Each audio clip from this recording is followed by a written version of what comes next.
Hey skiers, I'm Jeff from skiessentials.com. Welcome to our 2024 ski test. Today we're talking about this Atomic Redster G9. This is the kind of consumer version of the GS race ski from Atomic. The Redster family is home to the exact skis that people like Michaela Schifrin race on.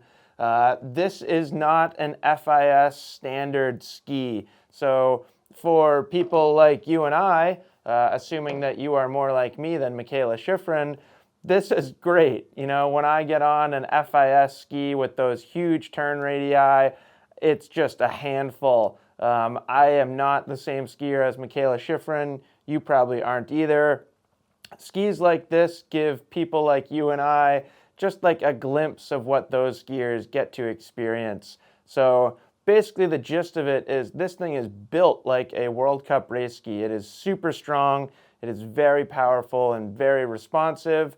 We just get a different shape. So shorter lengths, shorter turn radii, more fun, and still perfectly appropriate to use in a race course. So here in Stowe we have like our Ski Bum race series, just kind of a local, fun, recreational race league. Happens every week. A ski like this is literally perfect for something like that. So I mentioned that it's built like a World Cup ski. In this ski we get a power wood core, so a dense, strong wood core. We get Titanal laminates in this ski, just like you would see in a FIS World Cup race ski. And we also get this RevoShock S system. So Atomic kind of splits their RevoShock system. You either get S or C. The RevoShock S is kind of the higher end version of RevoShock that is utilizing steel. So basically what's going on in here is there's some stuff moving around and it's all designed to reduce vibrations to give the ski a smoother and more damp feel. And then looking at shape, this ski is 100% camber. So no rocker whatsoever in a ski like this. You really don't need any rocker. If you ask any ski racer out there if they want rocker in their ski, the answer is going to be no. We're looking to maximize edge grip, and that's what this ski is all about. 68 millimeters underfoot, so very much a race ski width there. Not something that you'd really want to take into soft snow unless you happen to be a really, really good skier. And then even then you're going to have a bit of a challenge. And this ski, this is the 177. There is one length longer than this, a 182. This 177 has an 18.2 meter turn radius. So that to me is really where the fun factor is coming in here. Its ski is just incredibly powerful, incredibly strong. I did actually gloss over the ultra wall in this ski too, so there's like some raised extra sidewall underfoot. Just increases power that much more. Endless edge grip, endless stability, thing absolutely rips, and having a slightly shorter turn radius compared to a World Cup ski makes you and I more capable of getting the ski to come across the fall line. So you don't have to bend it quite like a World Cup ski racer would have to. That shorter arc is kind of helping you get across the fall line into the next turn or from gate to gate to gate if you happen to be in a race course like the Ski Bum course here in Stowe.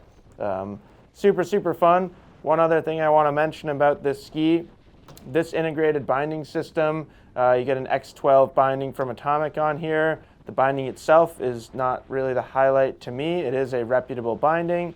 I really like the integrated track. So on some skis, you see them just kind of placed on top of a sliding ridge.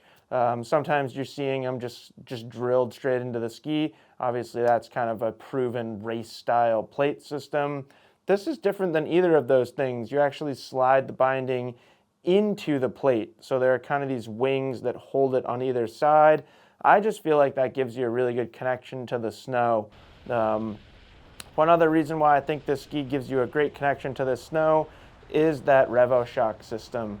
So sometimes when we get into this world of skis, just narrow, powerful carving skis, it can feel a little bit homogeneous. You know, it's kind of hard to truly differentiate skis from one another when you have a cambered ski that's under 70 underfoot, that's stiff, that has metal.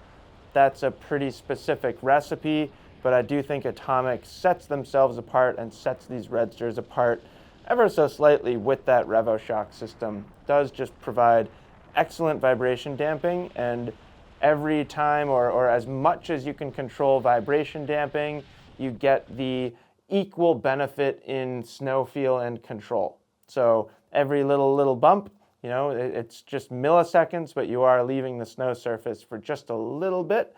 And the smoother a ski can be, the better control, kind of the better skier input you can have.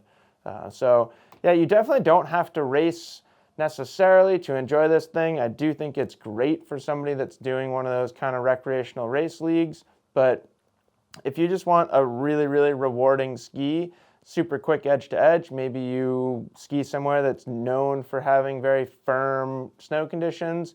There's a lot of days here in Stowe where just taking a ski like this out is really, really rewarding because you can ski it fast and aggressively even when things are just sheer ice out there.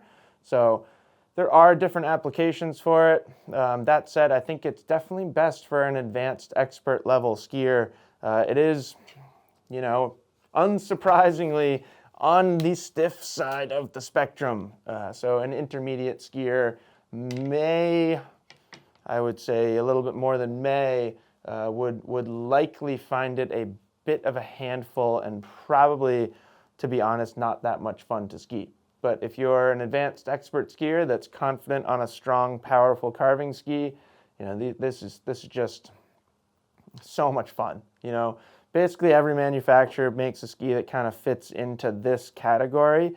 This category in general is really fun. I love that there's a little bit of a resurgence in interest in this category. And I also think among this category, the Redster G9 is just a blast to ski and very rewarding. So that's it. That's the Redster G9. Let us know if you have any questions, and we'll talk to you soon.